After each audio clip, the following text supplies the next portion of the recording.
Um dia podia ter um monitor aqui, né? Ia ficar show de bola, né?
Valendo?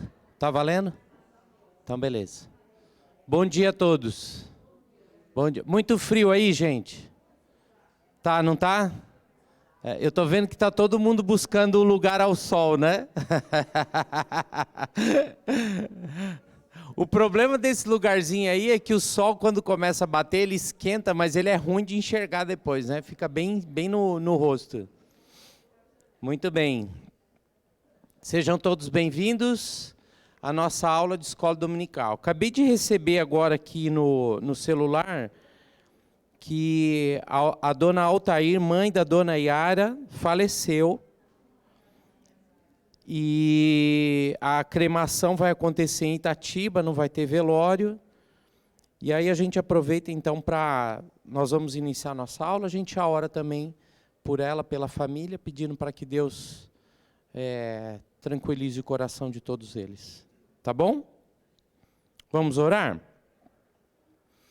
Senhor, nós agradecemos a Ti por essa manhã, agradecemos ao Senhor, Deus, por esse tempo que temos de estudo da Tua Palavra, que seja um tempo bem proveitoso, que possamos nos concentrar totalmente aqui, nesse momento. Também entregamos na Tua mão a família da dona Yara, pedindo ao Senhor que acalme e tranquilize o coração de todos, que seja um tempo ali junto de família e de familiares, para também poder testemunhar a respeito de Ti nesse momento, Deus.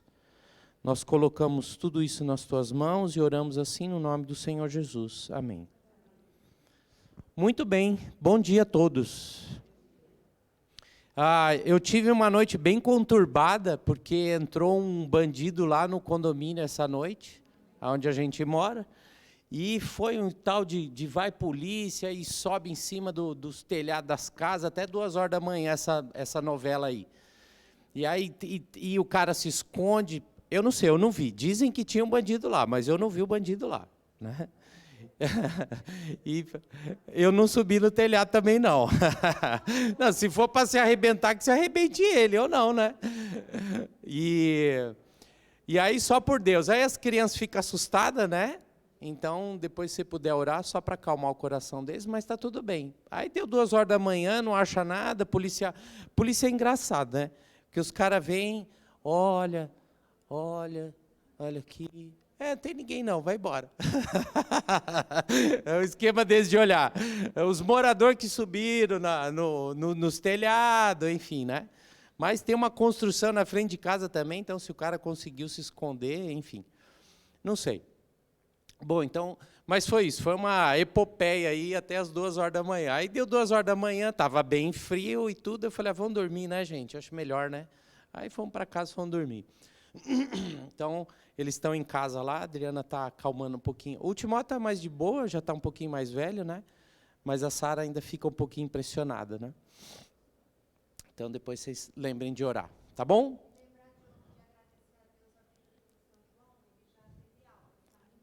Ai, que bom. Glória a Deus. Ótimo. Sim, vamos agradecer também por isso. Muito bem, gente. A dona Madá está chegando, certo, dona Madá? Muito frio aí, não? Muito bem. Vamos dar continuidade então ao nosso estudo da vida de Cristo. E aí eu preciso da ajuda de vocês, tá bom? Preciso da ajuda de vocês. O que nós vimos até agora? E também isso aí, exatamente, gente. Foi tudo isso aí que a gente viu, e foi super joia, né? Tá vendo? Me ajuda a lembrar aí, ó. Foi o começo do ministério, a preparação. Então lembra, primeiro todo o pano de fundo, Deus preparando todo o cenário para a vinda de Cristo, né? A movimentação toda do mundo inteiro se movimentando para isso, né?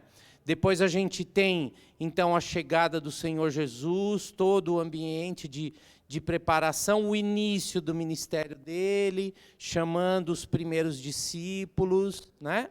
E na aula passada nós vimos a respeito de...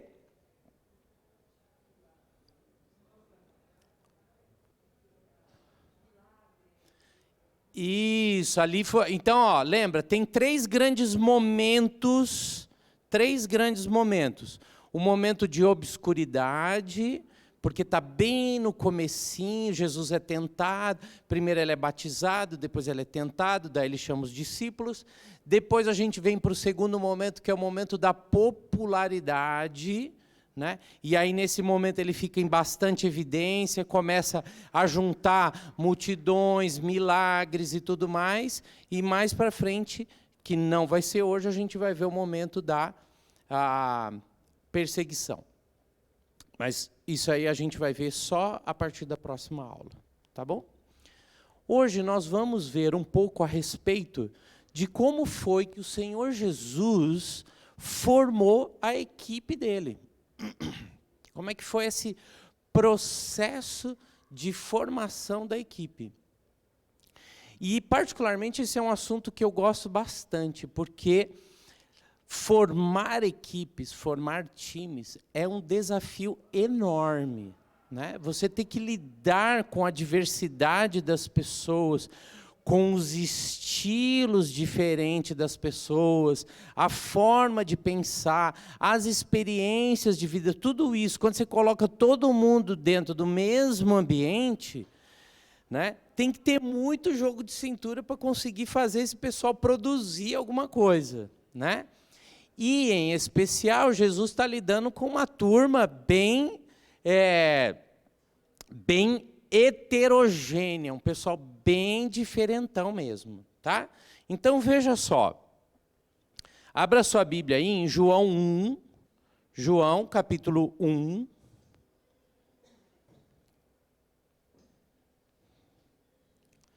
Do verso 35 ao 51.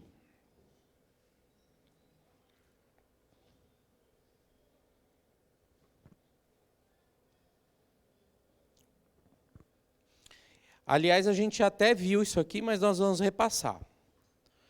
Quando vocês falar que achou, vocês falam para mim assim, achei. Achei? Então, saúde. No dia seguinte, João estava ali novamente com dois dos seus discípulos, quando viu Jesus passando, disse, vejam, é o Cordeiro de Deus. Ouvindo dizer isso, os dois discípulos seguiram Jesus. Voltando-se vendo Jesus, que os dois o seguia, perguntou-lhes, o que vocês querem? Eles disseram, Rabi, que significa mestre. Onde estás hospedado? Respondeu ele, venham e verão. Então foram por volta das 4 horas da tarde, viram onde ele estava hospedado e passaram com ele aquele dia. André, irmão de Simão Pedro, era um dos dois que tinham ouvido o que João dissera e que haviam seguido Jesus. O primeiro que ele encontrou foi Simão, seu irmão, e lhe disse, achamos o Messias, isto é, o Cristo. E o levou a Jesus. Jesus olhou para ele e disse, você é Simão, filho de João, será chamado Cefas, que traduzido é Pedro. No dia seguinte, Jesus decidiu partir para a Galiléia e quando encontrou Filipe, disse-lhe, siga-me. Filipe, como André e Pedro, era da cidade de Betsaida. Filipe encontrou Natanael e lhe disse, achamos aquele sobre quem Moisés escreveu na lei e a respeito de quem os profetas também escreveram, Jesus de Nazaré, filho de José. Perguntou Natanael, Nazaré? Bragança Paulista? Atibaia? Pode ver alguma coisa boa de lá? Disse Filipe, vem e veja. Ao ver Natanael se aproximando, disse Jesus: aí está um verdadeiro israelita em quem não há falsidade. Perguntou Natanael: de onde me conheces? Jesus respondeu: eu o vi quando você ainda estava debaixo da figueira antes de Filipe o chamar. Então Natanael declarou: mestre, tu és o Filho de Deus, tu és o Rei de Israel. Jesus disse: você crê porque eu disse que eu vi debaixo da figueira. Você verá coisas maiores do que essa. E então acrescentou: digo a verdade, vocês verão o céu aberto e os anjos de Deus subindo e descendo sobre o Filho do Homem. É o início aí do ministério, perceberam? Está bem no comecinho, né? Jesus está começando a formar a sua equipe e chamando os discípulos para estarem com ele. Aí a minha pergunta é o seguinte: você acha que foi aleatório ou proposital a escolha desses homens? O que vocês acham? E por que foram esses homens? Tem um detalhe bem interessante no texto, nesse texto. Eles dizem o seguinte: achamos. Eu gosto dessa palavra achamos, porque significa que eles estavam procurando. Você só acha aquilo que você procura, né? Senão você não acha, né? É uma casualidade. Você encontra. Poxa, encontramos Jesus aqui no meio do caminho. Não. Nós achamos Jesus. Certo? E aí um deles diz: olha, é aquele que o profeta Moisés falou. Lembra, Moisés disse: então é ele, nós achamos. Então, o trabalho e o ministério do Senhor Jesus começa convocando, chamando, formando, trazendo homens que criam, que esperavam este encontro com Jesus. Não era qualquer um, não foi aleatório, não é Jesus está passando e fala assim: não, esse aqui tem um jeitão bom, né? Esse aqui é fortinho, isso é bom porque vai ter que carregar uma cesta de pão aí e tal, andar bastante, né? Não, esse outro aqui, não, foram escolhidos a dedo, inclusive Judas. Judas também foi escolhido. Tá? Também não foi por acaso que Judas entrou junto aí no meio dessa história. Não, eu preciso de alguém que vai me trair, deixa eu ver um cara bom, né? Vocês conhecem alguém bom para indicar aqui, um cara assim, um bandidão bom, aquele que, né, pega dinheiro escondido, tal, na hora do vamos ver, vende a gente, que eu estou precisando de um cara desse aí, mais ou menos esse perfil aí. Não foi assim, certo? Não é? Indica alguém aí, né? Eu estou precisando de um bandido bom, cara classe A, tá? Não foi assim. Todos foram escolhidos. Todos foram escolhidos. E nós vamos ver hoje como é que Jesus foi trabalhando a formação desses caras. Então, Jesus inicia o ministério juntando alguns homens. Depois, João capítulo 13 até o capítulo 17, naturalmente nós não vamos ver tudo isso aí. Jesus termina o ministério com os mesmos homens. Então não foi assim, no meio do caminho, né? Pedro, você é um cara muito irritado, eu vou mandar você embora. Tá bom? Não serve, cara. Eu até tentei, nós tentamos aqui 2 anos com você, mas você é muito agitado, tá? Manda embora, Pedro, põe outro no lugar. Não, Jesus começa com eles e termina com os mesmos, tá? E depois da ressurreição, ele emprega a maior parte do tempo de novo para estar com eles, aí Atos capítulo 1, versículo 3. O interessante do processo de formação dessa equipe de Jesus é que ele começa pegando essa turma aí, trabalha na vida desses homens ao longo de todo o ministério, termina o ministério do Senhor Jesus, e aí eles vão dar continuidade e sequência nisso. O bom trabalho de formação de equipe é justamente capacitar pessoas para dar continuidade no trabalho. O líder centralizador é aquele que coloca tudo debaixo das asas dele, certo? Líder centralizador é aquele que coloca tudo debaixo das asas dele, né? Então, exemplos de liderança dentro de casa. Mulher é um líder dentro de casa, certo? Né? Organiza, né? Ó, tem que fazer isso, tem que fazer aquilo outro. Aquela que é mais centralizadora, ela fala assim, ó, eu já falei para você arrumar a cama, eu vou arrumar a cama para você ver como é que é. E ela arruma a cama todo dia para a pessoa ver como é que é. Não é? Todo dia arruma. Ó, é tua função lavar a louça, mas eu vou lavar a louça para você ver como é que lava a louça aqui, né?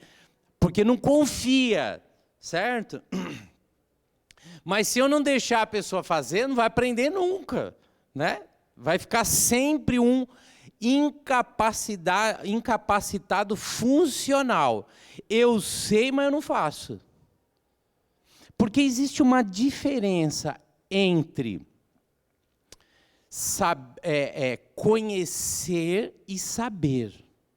Existe uma diferença entre conhecer e saber. Eu posso conhecer sobre muitas coisas, mas se eu não fizer, eu não vou saber nunca nada a respeito disso. Como crentes, nós temos uma tendência a sermos conhecedores da palavra de Deus. Mas, muitas vezes, não somos sabedores da palavra. Porque se eu só conhecer e não praticar a palavra, ela fica só aqui na minha cabeça. É um conjunto de informações que está na minha cabeça. Eu conheço muita coisa sobre Bíblia, tá? Mas no dia a dia eu não consigo transformar esse conhecimento em prática, porque eu não o exercito. E a palavra de Deus diz que a gente tem que exercitar a nossa fé. Eu gosto dessa palavra, exercitar a fé, porque exercitar a fé é tirar o conhecimento que está aqui e vir para cá, para as mãos. É o fazer do dia a dia. E Jesus vai trabalhar na vida desses homens e a gente vai entender um pouquinho a forma dele de formar eles. Então vamos entender um pouco como é que foi que ele formou essa equipe. Bom, primeiro ele começa convocando, chamando, venha, siga-me. Tá? É uma ordem. E eu acho fantástico isso. Jesus disse assim, Felipe, cara, eu estou formando uma equipe aqui, você quer vir junto comigo? Você tem um irmão, não tem irmão? Eu tenho o Pedrão. Pô, chama o Pedrão também, cara. Vamos lá, ajuda todo mundo. Tem mais alguém aí? Tem Natanael também, não tem? Tem Natanael. Ah, maravilha, chama Natanael também. Vamos lá todo mundo junto comigo. Vai ser legal, vocês vão ver. A gente vai passar uns perrengues e tal, mas vai ser divertido, vamos lá. Não, Jesus... Ele vai ao encontro destes homens e ele vai dizendo, siga-me, siga-me, siga-me, siga-me. É uma ordem. E ao convocar os homens, a resposta desta ordem, ela é uma resposta imediata. E passaram a seguir. Então Jesus diz, siga-me, e eles dizem, vamos embora. Demorou, só se for agora. Então Jesus começa convocando eles, certo? Veja só, João 1,34, só para reforçar que a gente já fez a leitura aqui. Deixa eu pôr o visor combate. Muito bem. Aqui. Eu vi e testifico que este é o Filho de Deus. Abra sua Bíblia agora em Lucas capítulo 5.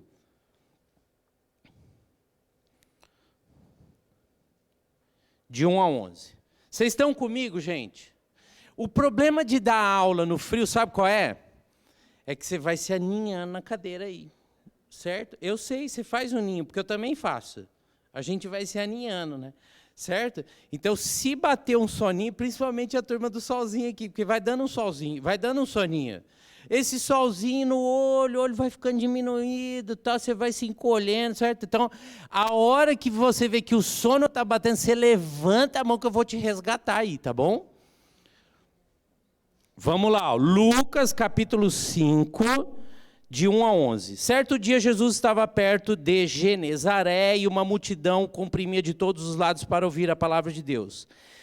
Viu à beira do lago 2 barcos deixados ali pelos pecadores que estavam lavando as suas redes. Entrou num dos barcos, o que pertencia a Simão, e pediu-lhe que o afastasse um pouco da praia.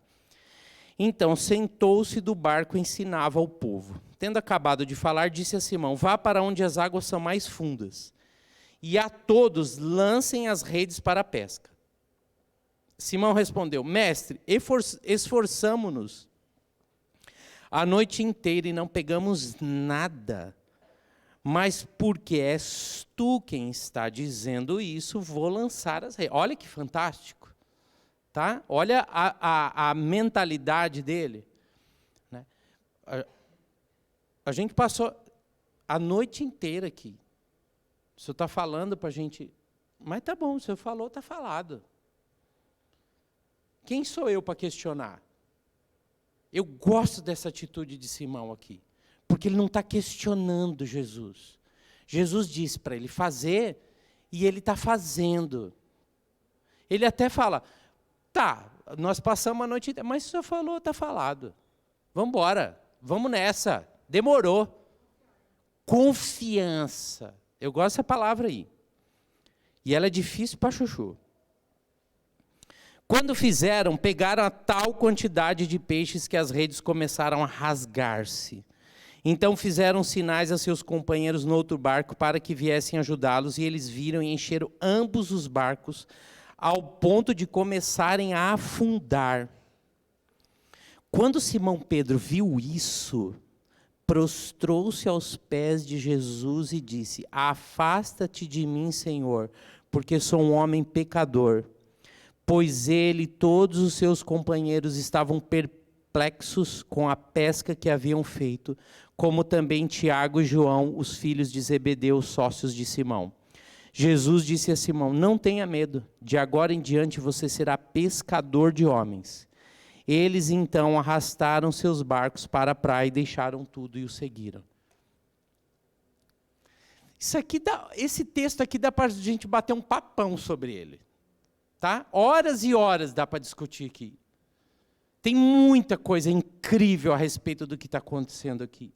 Mas, mais uma vez, o que me chama a atenção, nesse processo de chamada, de convocação de Jesus aos discípulos, é justamente o seguinte: venha, nós vamos. Faça, nós fazemos. Podia até existir uma dúvida ali no coração deles. E Jesus sabia disso. O nosso coração é vacilante. Nós temos uma tendência natural de querer racionalizar tudo. Então tudo tem que ser explicado nos mínimos detalhes. Porque enquanto eu não entender, eu não faço. Só que com Deus não é assim. Esse pensamento cartesiano, coisa de engenheiro, igual Paulinho, né? Engenheiro é cartesiano, certo? Tem que ser 1 mais 1 é 2. Não vem querer inventar moda, porque é assim, pronto, acabou. E a gente tem uma tendência de ser desse jeito. Não, mas é assim. Só que com Deus não é assim.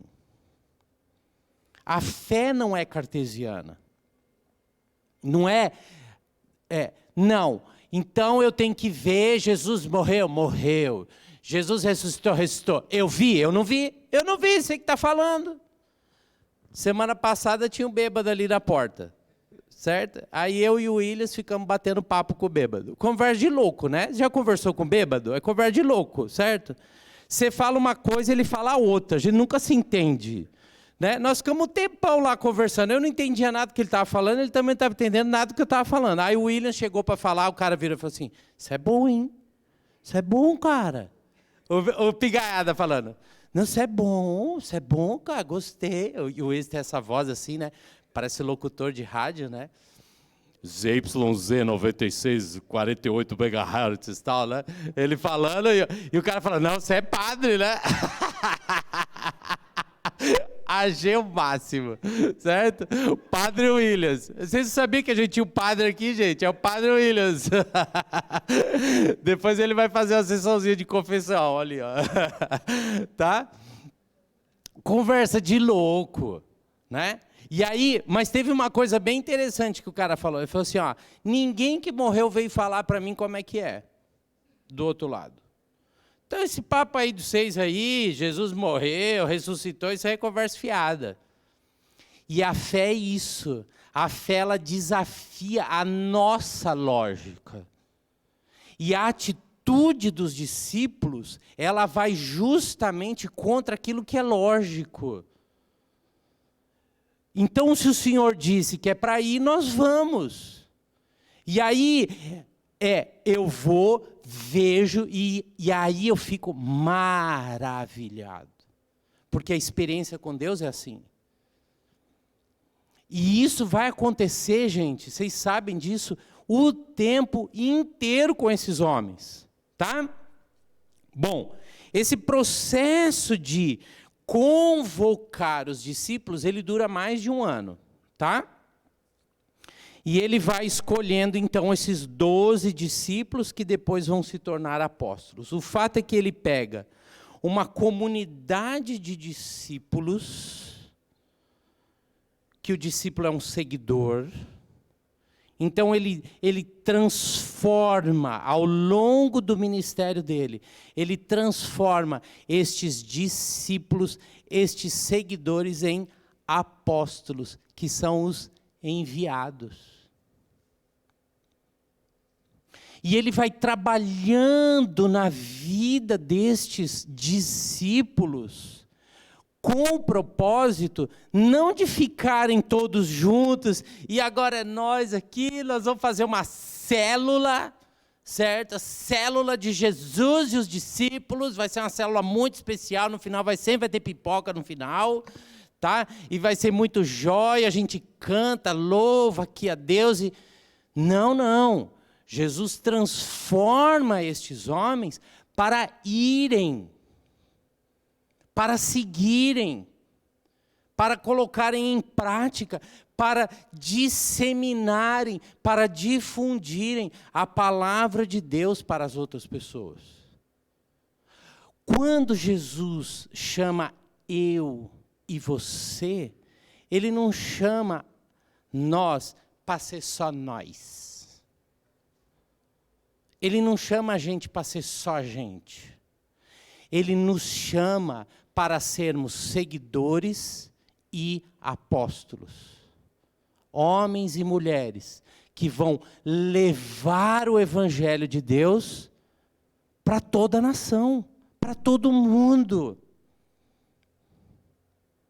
Lá em Atos, no comecinho, estava todo mundo junto, reunido.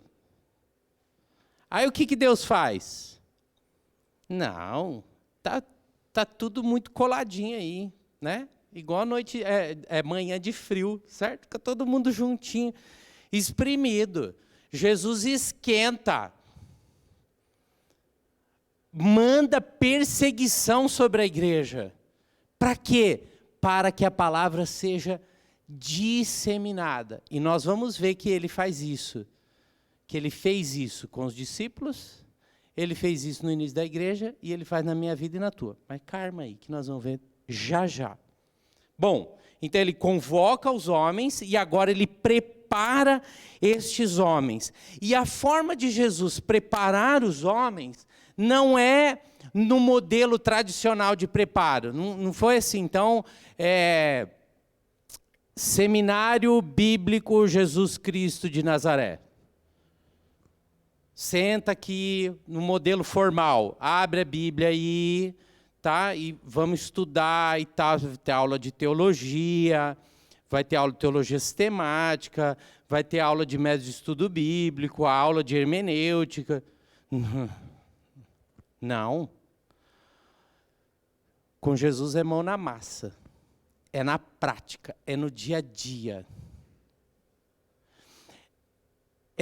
O modelo de Jesus, ele me faz lembrar a forma que é estabelecida lá em Deuteronômio dos pais ensinarem os filhos os caminhos do Senhor.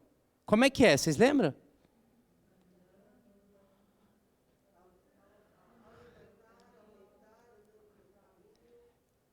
É no dia a dia.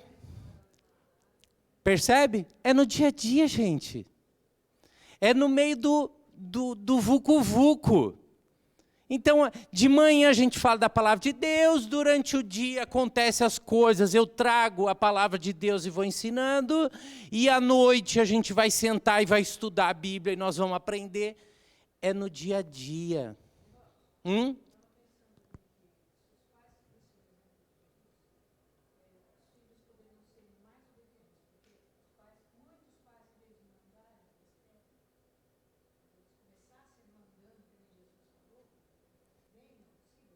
Sim, só que aí eu concordo com você, mas tem um detalhe importante. Eu só posso ensinar aquilo que eu sei, certo?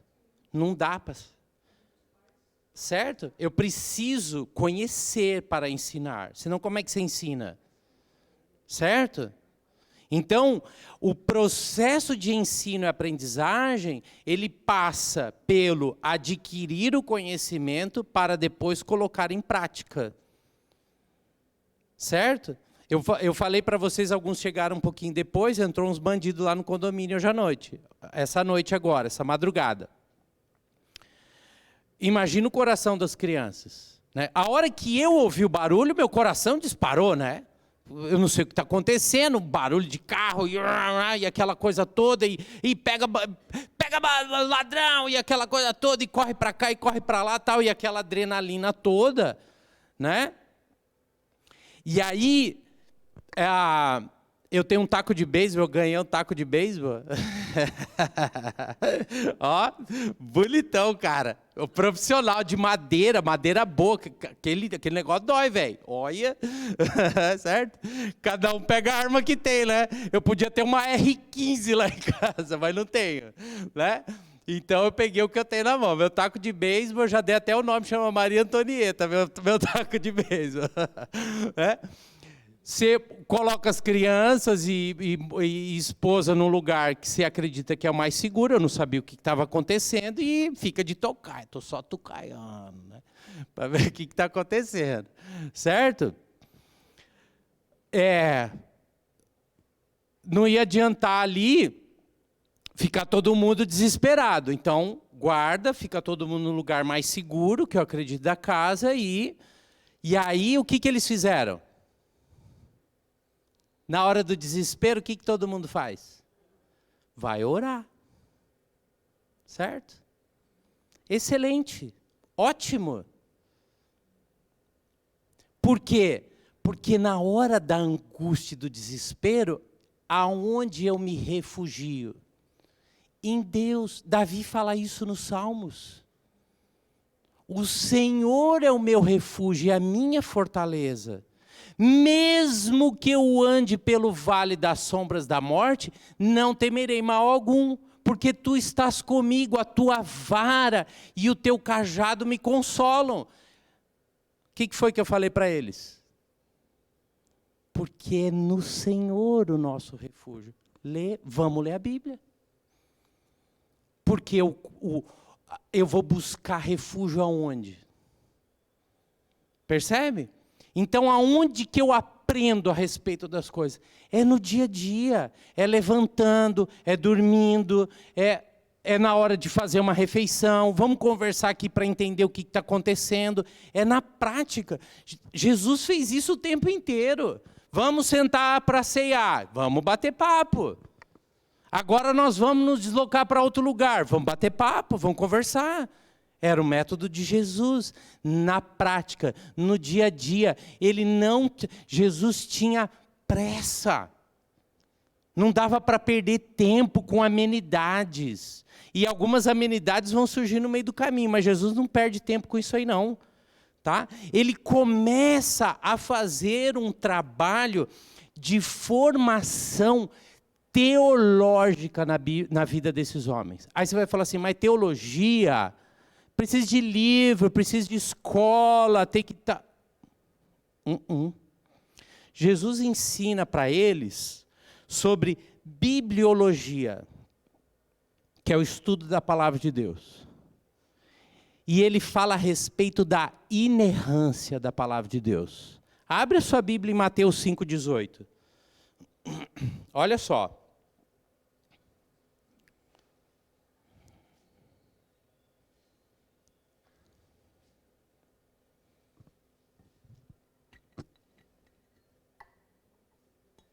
Acharam aí?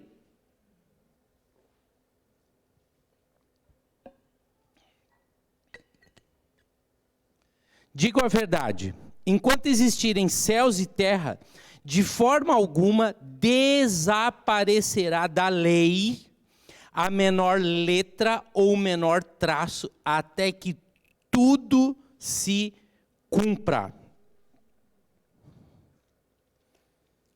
Jesus ensina, e aí você tem o texto de Mateus 19, 4-5, Lucas 17, 26 e 11, 19 a 32. Jesus está ensinando para estes homens a respeito da palavra de Deus. A palavra de Deus, ela é inerrante, ela é infalível.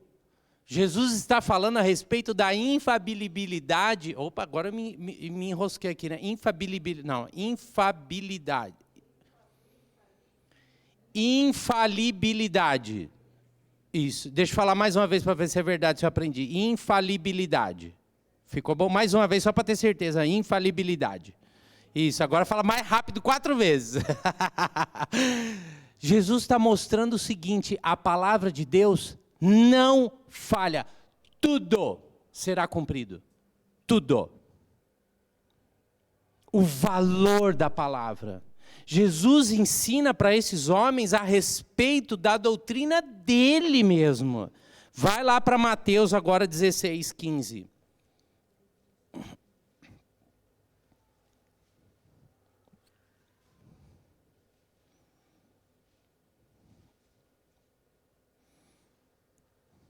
Jesus e suas perguntas, né? Eu gosto demais da forma dele de ensinar, porque ele fazia os caras pensar.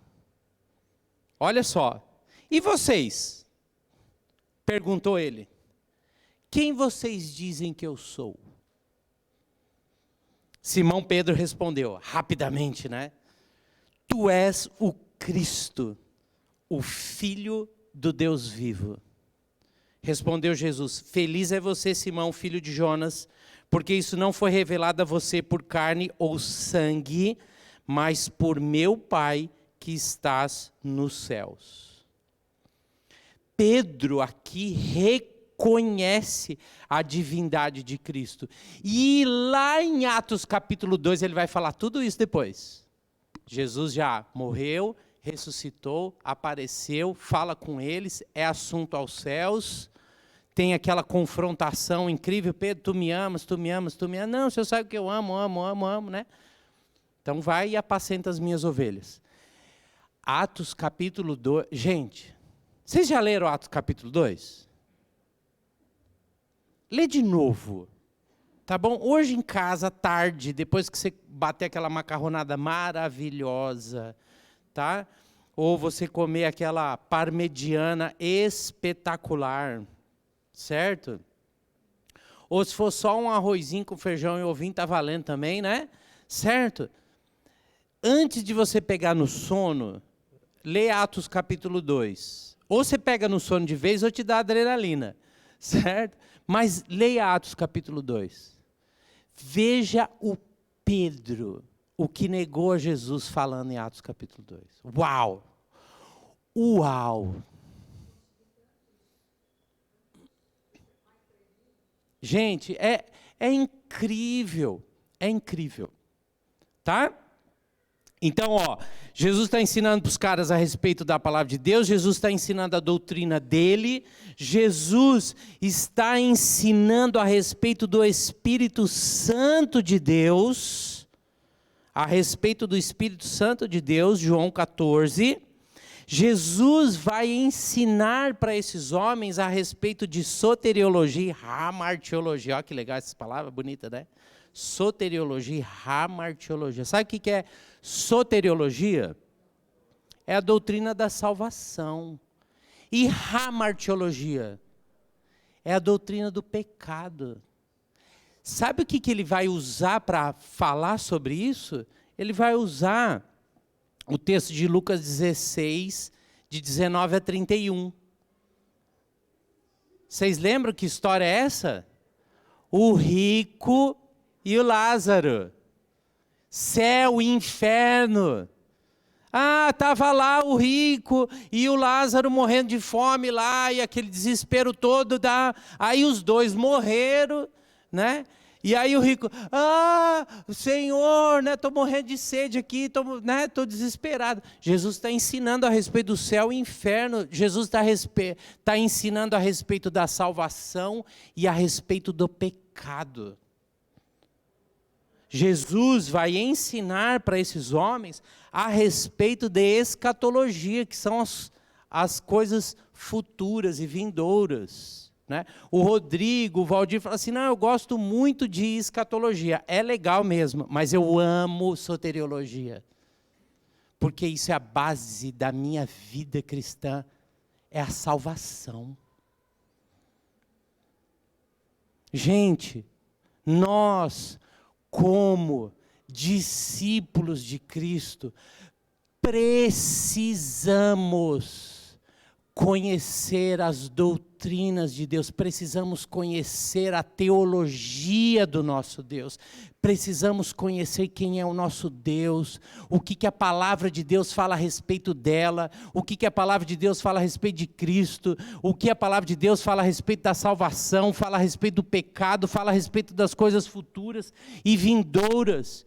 Precisamos estudar a palavra de Deus.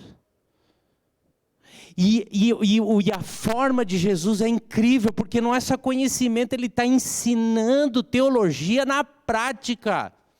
Então teologia não é algo para ser ensinado dentro dos seminários, teologia é algo para ser ensinado na nossa vida, no nosso dia a dia, no nosso cotidiano, no nosso andar, no nosso caminhar, no nosso levantar, no nosso deitar. Teologia é algo para ser vivido. Teologia tem que ser vivido, não é só conhecimento, mas é vida. E Jesus está ensinando teologia na prática. Ele vai pegando as situações do dia a dia e vai ensinando para os caras a inerrância da palavra de Deus, vai falar a respeito das coisas futuras, vai falar a respeito de quem Ele é, vai falar a respeito de quem Deus é. É incrível isso. Isso é um ministério formativo. Jesus está formando esses homens. E para que essa formação possa ser bem concluída, a gente dá uma paradinha, toma um café e aí a gente volta com o coração quente. Tá bom?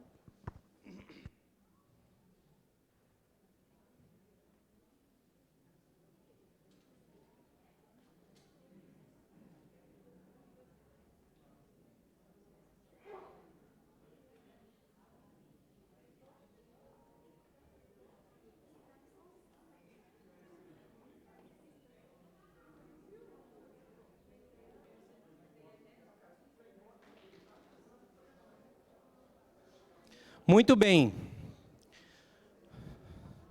Após então essa formação teológica, os ensinos do Senhor Jesus passam a se tornar referência. Abre a sua Bíblia em Atos capítulo 2. Atos 2.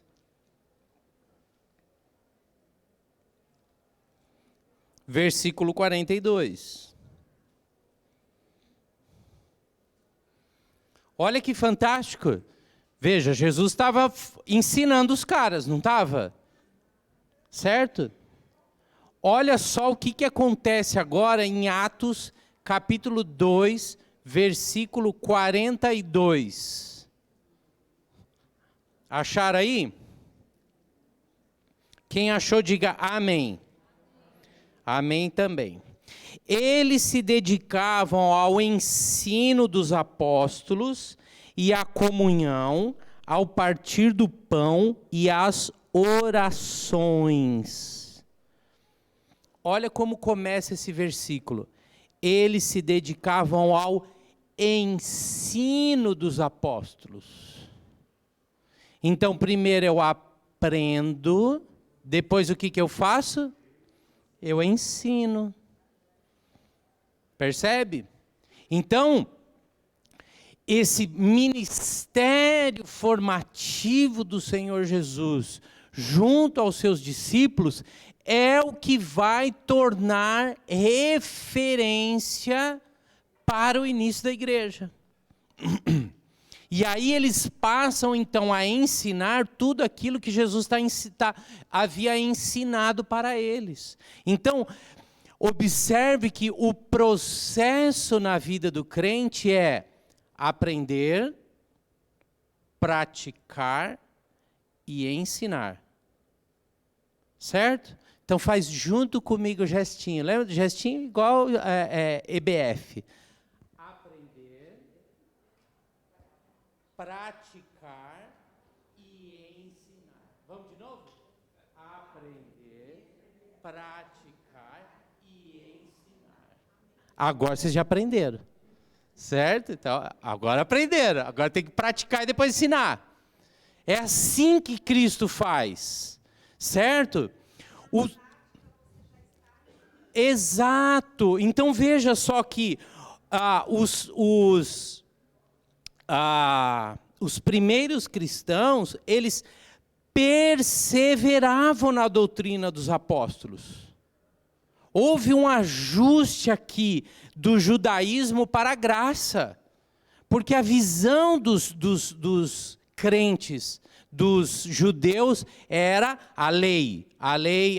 E Jesus vai ser questionado sobre a lei diversas vezes. Existia toda aquela liderança religiosa que batia a questão em cima da lei. Vocês lembram da mulher que ia ser apedrejada? Jesus disse: quem não tem pecado nenhum, atire a primeira pedra. Tudo isso são ensinos que Jesus vai fazendo, vai formando os caras e vai transformando essa teologia ou essa visão a respeito da lei em graça. E é isso que vai sendo passado adiante. A graça de Deus. Eu pego aquilo que existe, porque é isso que Jesus faz. Ele diz: eu não vim aqui para desfazer tudo, eu vim para cumprir. Então ele faz um ajuste do entendimento desses judeus a respeito da lei, e ele mostra a graça de Deus dentro da lei. Esse é um estudo incrível para ser feito. Entender um pouco a respeito dessa questão de lei e graça. Porque a lei é boa. Mas não é o cumprimento da lei que te leva para o céu. Mas é a fé no Senhor Jesus. Porque se fosse a lei, antes da lei, quem que existia antes da lei, gente? Vocês lembram quem que existia? A lei foi instituída por quem? Por Moisés. Antes de Moisés, quem veio? Abraão, Isaac, Jacó, José, não foi? Todos esses caras aí? A lei não existia. Então foram tudo para o inferno? Sempre foi fé. Sempre foi a fé. Desde o começo. De ti farei uma grande nação. A visão que Deus traz para Abraão a respeito daquele que viria lá na frente, a expectativa desse homem a respeito daquilo que viria lá na frente, de José e de todos os outros, sempre foi a fé, e não a prática da lei. A lei só vai aparecer depois, muitos anos depois, por sinal. Então, se fosse a lei, esses homens estavam tudo mortos, porque não existia lei. Enfim, mas legal, só para a gente pensar um pouquinho a respeito disso. Bom, ainda dentro desse processo de preparação, então Jesus está formando aqui a teologia deles, e Jesus agora está aperfeiçoando a fé. Sim.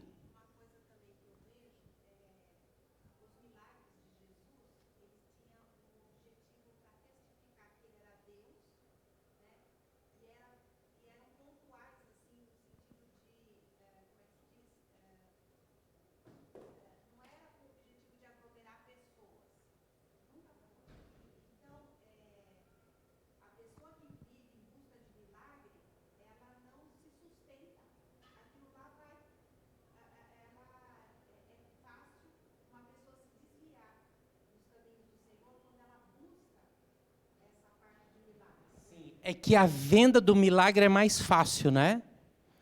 Percebe? É assim, essa questão de milagre é o que é muito explorado quando eu quero ganhar notoriedade. É assim que as igrejas se baseiam. As igrejas que eu quero dizer, eu vou chamar essas igrejas de falsos mestres, como Judas fala na carta de Judas. Falsos mestres. Esses homens são como sepulcros caiados. Tá? Vão tudo para o inferno. Mas é mais fácil convencer a respeito da questão do milagre, do sobrenatural, porque isso é o que desperta a atenção das pessoas, do que a fé.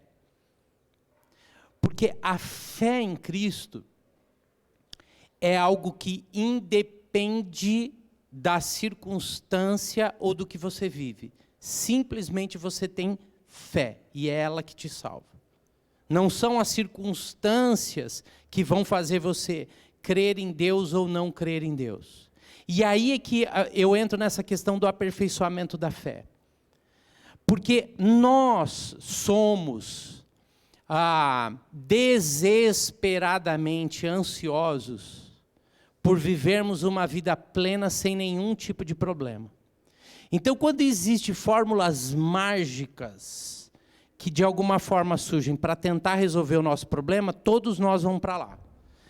Vocês sabem que eu sou farmacêutico, certo? E sempre trabalhei com remédio, né? Por que será que remédio é um dos maiores mercados de venda no mundo? Porque está todo mundo em busca do quê? Da pílula mágica. Né? Tô gordinho, tomo uma pílula, fico magrinho.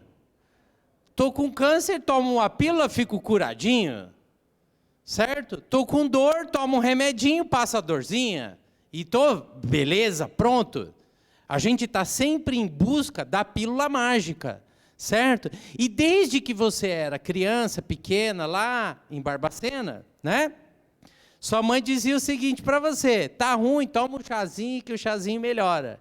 Aí um contava para o outro do chazinho, que contava para o outro do chazinho, contava para o outro do chazinho, todo mundo tomava o chazinho. Porque todo mundo acreditava que o chazinho era milagroso, ele fazia, né? E a pessoa saía curada, o paralítico levantava e saía correndo, né? Aquela coisa toda, certo? Nós estamos em busca do milagre. O tempo inteiro a gente está esperando o milagre maravilhoso na nossa vida. Só que com Deus não é assim. Não funciona desse jeito.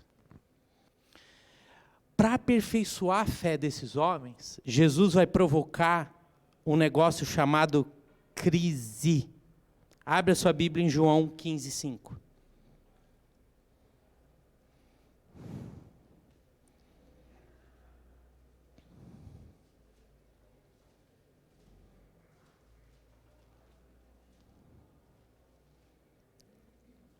Esses homens tiveram que aprender a confiar em Cristo de forma irrestrita e inteligente. Jesus diz: eu sou a videira, vocês são os ramos. Se alguém permanecer em mim, eu nele, esse dará muito fruto, pois sem mim, vocês não podem fazer coisa alguma. Sem Cristo, nós não somos nada. Nada. E Jesus vai mostrar isso para esses homens, o que é estar nele e o que é estar longe dele. Então ele vai provocar crises. Lucas 8, 22, 25, a tempestade sobre o barco. Lembra da tempestade?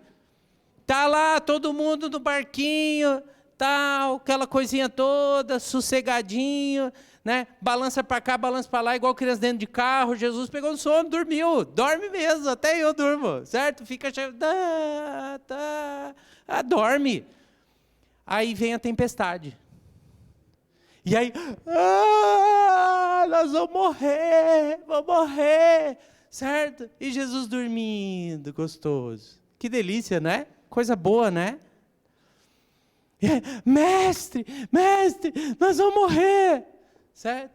Aí Jesus acorda, irritado, porque vocês me acordaram, finalmente eu consegui dormir, vocês me acordam, certo? Jesus acalma a tempestade, diz: homens de pequena fé. É o aperfeiçoamento da fé. As crises que se abatem sobre a nossa vida, muitas delas são provocadas por nós mesmos, por causa do pecado, mas outras são provocadas por Deus. E as crises que são provocadas por Deus têm um objetivo na nossa vida, na minha e na sua, extremamente claro: aperfeiçoar a nossa fé. Porque sem Cristo não podemos fazer coisa alguma.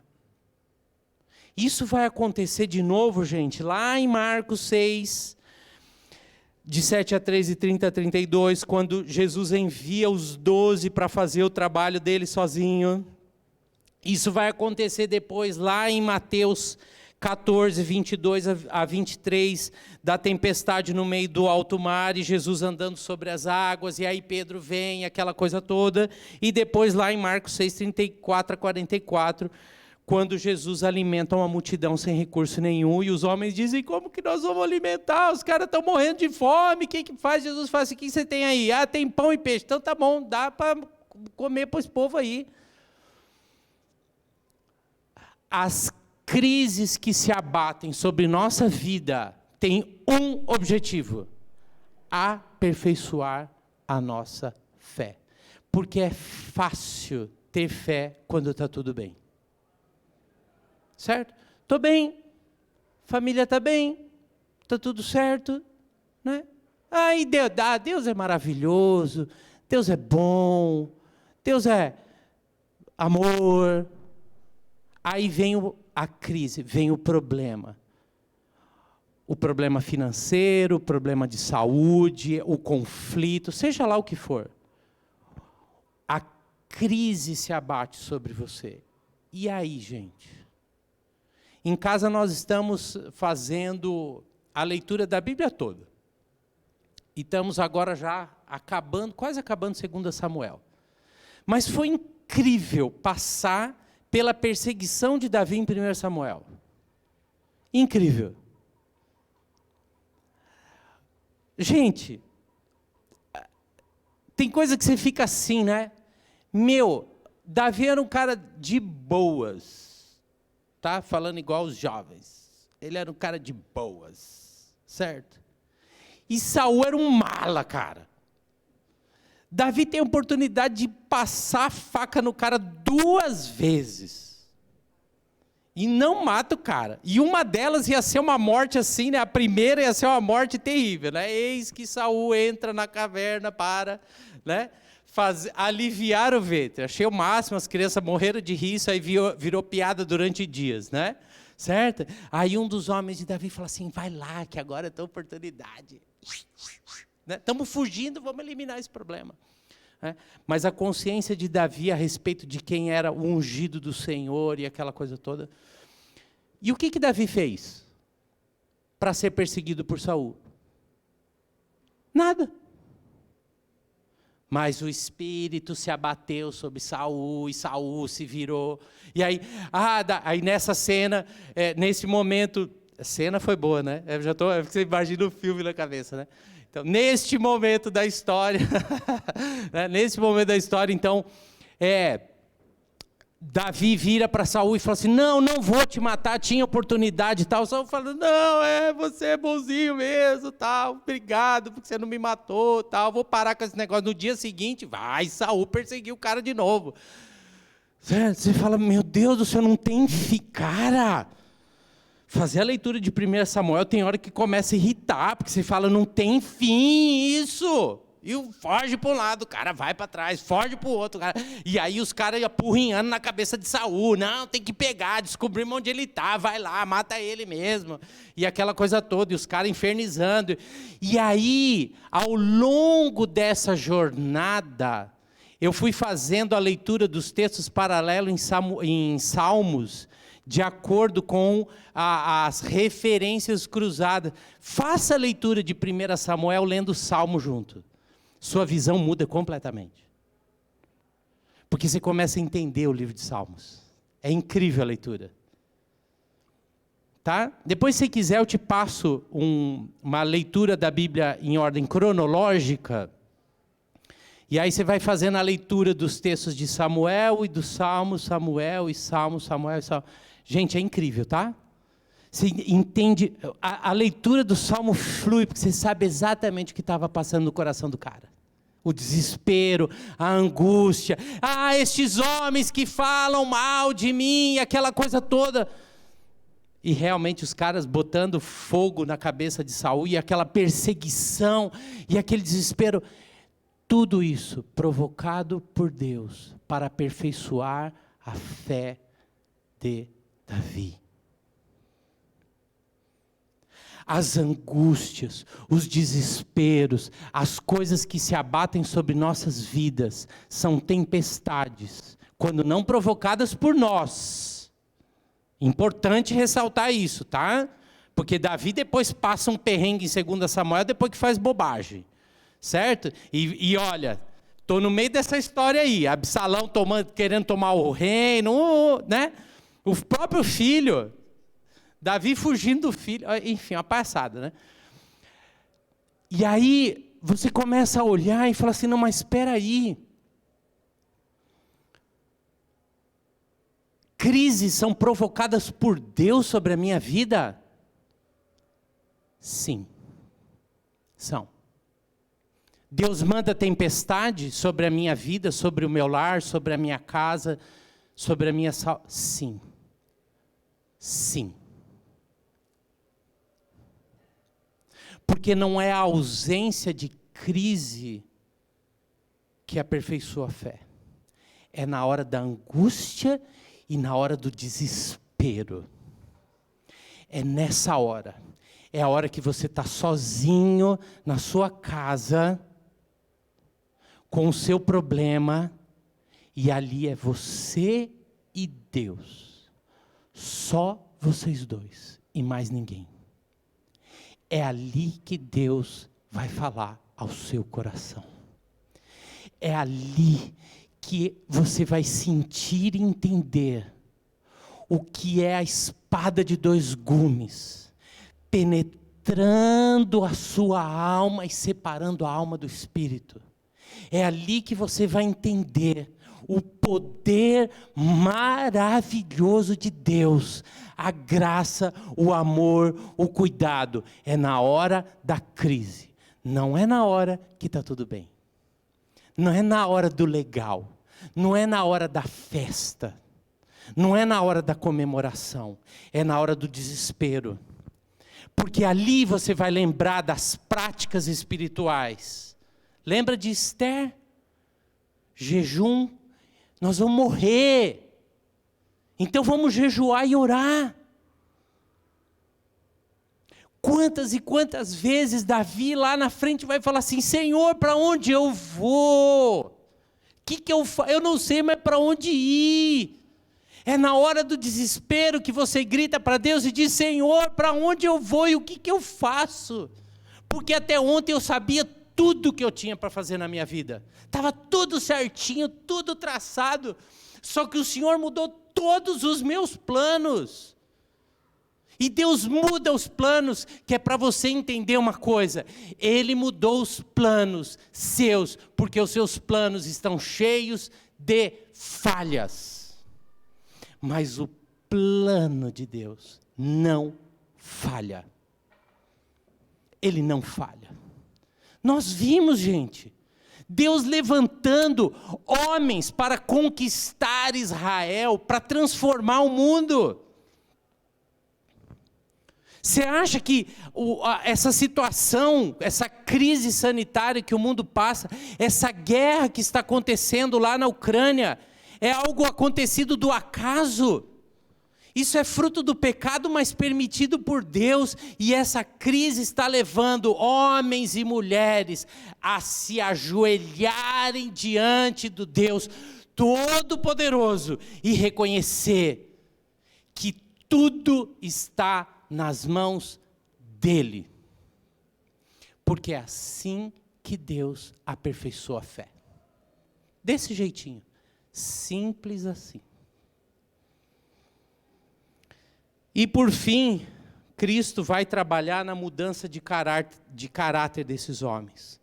Homens impulsivos, brigões, ciumentos, arrogantes. Esse texto de Mateus 20 é aquela história de, não, mas quem que vai estar aqui do lado de Jesus? Sou eu, é você? Gente, que discussão besta, né? Para, Jesus até que teve paciência para responder. Isso, somos exatamente isso. Certo? Arrogantes, presunçosos, ciumentos, avarentos, certo? Nada diferente deles. Exatamente a mesma coisa. Certo? Jesus dá um ensino muito claro. Fantástico. Abre a Bíblia aí em João 13. Vocês estão comigo ainda, gente? Então tá bom.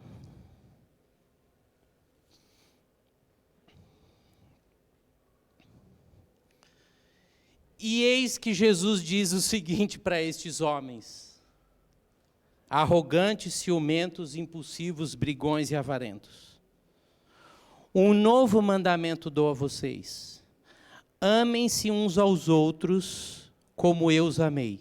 Vocês devem amar-se uns aos outros. Com isso, todos saberão que vocês são meus discípulos, se vocês se amarem uns aos outros. Brigões, ciumentos, impulsivos, e Jesus dá um ensino super simples. Para com essa besteira. Amem-se uns aos outros. Amem-se, porque vocês vão ser conhecidos por esse amor. Porque eu vou ser conhecido pelo amor que vocês têm uns pelos outros. Muito bem. O treinamento, então, para o ministério passa pela observação dos discípulos de como o Senhor Jesus exercia o seu ministério com as pessoas. Então, eles estão aprendendo vendo. Eles vão aprender fazendo, quando Jesus manda eles em duplas para pregar. Então ali eles vão poder exercitar, mas observe que não é no começo, isso vai acontecer mais para frente do ministério. Então tem que entender um pouco, tem que ver, tem que, certo? Agora vamos botar em prática, entendeu? Explica, põe em prática, volta, aí Jesus dá aquela ajeitada, corrige os caras, certo? Jesus agora dá uma orientação, porque lá em Marcos 9, eles são incapazes de expulsar os demônios, e aí Jesus então vai orientar eles: olha, presta atenção, né? Esse tipo de demônio aqui é só com jejum e oração. Jesus ensina, põe na prática, volta, discute, arruma, ajusta e pratica de novo. É assim. Percebe o método de Jesus? Ensina, põe em prática, corrige, põe em prática de novo. Aprendeu? Aprendi. Entendeu? Entendi. Agora ensina. Agora é hora de você passar para frente. Entendeu? Agora passa para frente. O treinamento para esse ministério não foi com o objetivo desses homens de administrar uma igreja, nem de pregar sermões ou de construir templos. O foco sempre foi pessoas. prioridade para as pessoas, prioridade para fazer discípulos e descentralização do ministério. Descentralização do ministério. Ainda não é o sinal, tá? É só um aviso para eu correr. Tá? Assim, o primeiro faz assim, presta atenção, e o segundo faz, agora corre. Tá? A prioridade do ministério não é isso aqui. A prioridade é pessoas. Sempre foi pessoas e sempre será pessoas. Templo, coisas, objetos servem para ajudar as pessoas a serem melhores discípulos de Cristo. Se tem alguma coisa dentro da igreja que não ajuda com isso, ela atrapalha. E se ela atrapalha, ela tem que ser retirada. Bem simples isso, gente. Bem simples. Porque o objetivo do ministério são pessoas. Construir um templo maior é objetivo de ganhar pessoas. Não é para aparecer, não é para ser um templo de Salomão. Certo? Entenderam? Referência? Tá? Não, é para pessoas. Ah, não, mas seria tão bom um ar-condicionado, uma poltrona igual de cinema, daquela grandona, né? Se puder servir uma aguinha gelada, né? Durante o culto uma pipoquinha, se isso vai ajudar a ganhar pessoas, ótimo, se não, só atrapalha. Para com isso.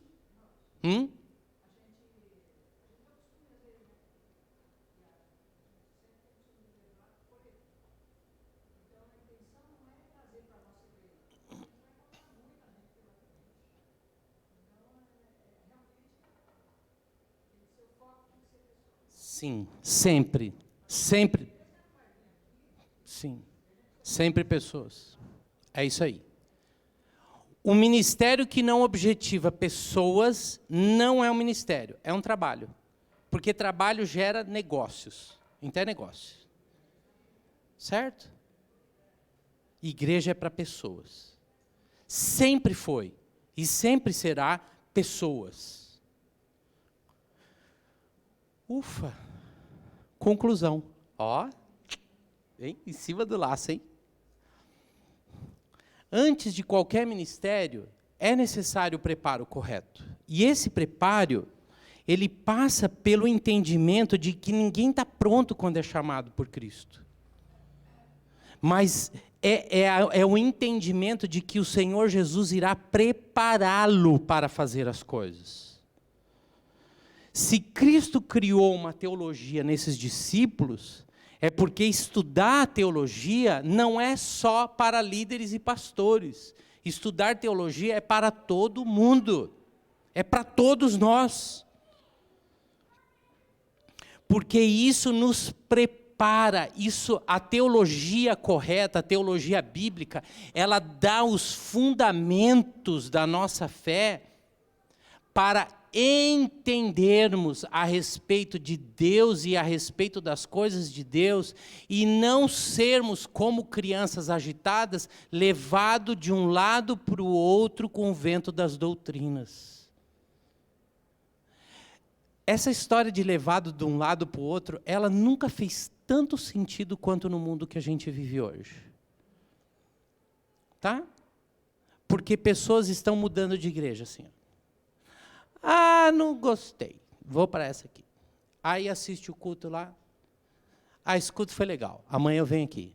Aí assiste o culto. Ah, mas esse não foi bom. Não gostei, não. Vou no outro aqui. Aí vai lá no outro. Ou agora, com a internet, né, você consegue assistir um pouquinho de cada um, certo? Então, eu vou assistir um pouquinho desse, depois um pouquinho daquele, depois... Para, gente.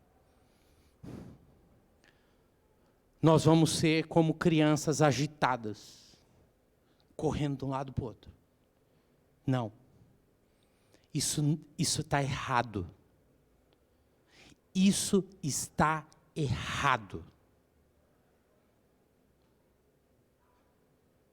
A construção de uma teologia séria e bíblica, ela precisa e deve acontecer dentro da sua igreja. Não é mudando de um lado para o outro. Não é como crianças agitadas, levadas pelo vento. Se é possível perseverar em algo que eu entendo que faz parte da minha vida, então persevere. O caminho do Senhor não é um caminho fácil. Lembra o que Jesus diz para o jovem lá? Toma a tua cruz e me segue, querido. Jesus não falou, pega o teu carrão, ou pega, né? Não, prepara uma mala de viagem bem legal. Certo? Faz um lanchão bom, Coca-Cola, tarana. Não, Jesus não falou isso. Muito pelo contrário. Vai ser difícil, vai ser tortuoso, porque é assim que Deus faz. Vai vir as crises, vai vir os problemas, mas é assim que você vai ser preparado. Porque o aperfeiçoamento da fé passa pelas dificuldades e pelas crises. As crises não são problemas, gente. Mas são ferramentas de Deus para nos preparar para os seus maiores propósitos. As crises que se abatem sobre nós têm o propósito de Deus de nos preparar para algo maior que Ele tem para cada um de nós. Quando eu me abro para Cristo, de verdade, Ele vai transformar o meu caráter e mudar a minha vida. O ministério de Jesus começa e termina focado em pessoas. E o seu caráter, o meu caráter, será moldado pela palavra de Deus, será moldado pelo ensino de Deus, quando eu me submeter à autoridade da palavra do Senhor, quando eu me submeter à autoridade do Senhor Jesus, e quando eu de fato buscar um relacionamento íntimo, sincero e profundo com Deus. E olha, dica, hashtag, fica a dica, não tenta fugir, porque Deus vai atrás de você. E se a crise se abater, não reclama, porque Deus te ama. E Ele está moldando o seu caráter. Como que eu aplico tudo isso, então? 4 sugestões rápidas. Estude e se comprometa em entender a teologia bíblica. Não fuja dela. Persevere na doutrina através do estudo da palavra de Deus diariamente. Persevere durante as crises, pois Deus está trabalhando em seu caráter. Se comprometa com pessoas, não fuja delas. Você pode até fugir, mas Deus vai mandar pessoas para você. Queira você ou não.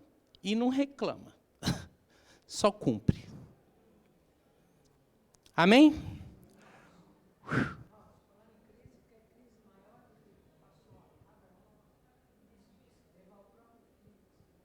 Sim, sim. Ali foi o aperfeiçoamento da fé de Abraão e o moldar do caráter dele. Certo?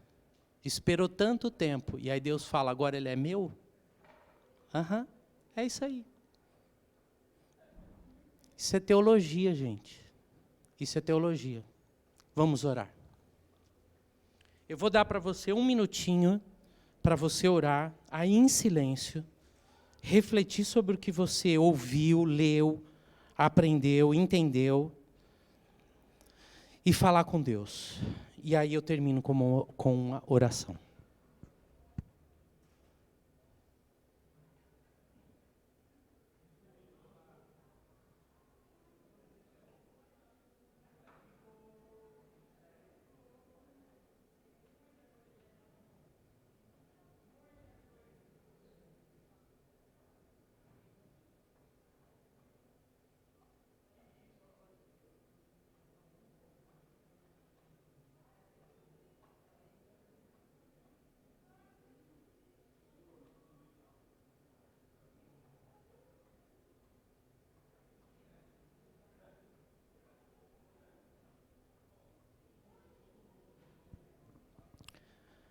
Senhor, muito obrigado por ter nos chamado, por ter nos escolhido e por nos ensinar. Ensinar a Tua palavra, formar e moldar o nosso caráter e aperfeiçoar a nossa fé. Nos ajuda, Pai, a sermos comprometidos contigo e a termos uma vida que demonstra o amor do Senhor para conosco. Porque como o Senhor disse, Pai, o mundo conhecerá a respeito do Senhor se amarmos uns aos outros. Que esse seja o nosso compromisso. Nós oramos assim no nome do Senhor Jesus. Amém. Obrigado, gente.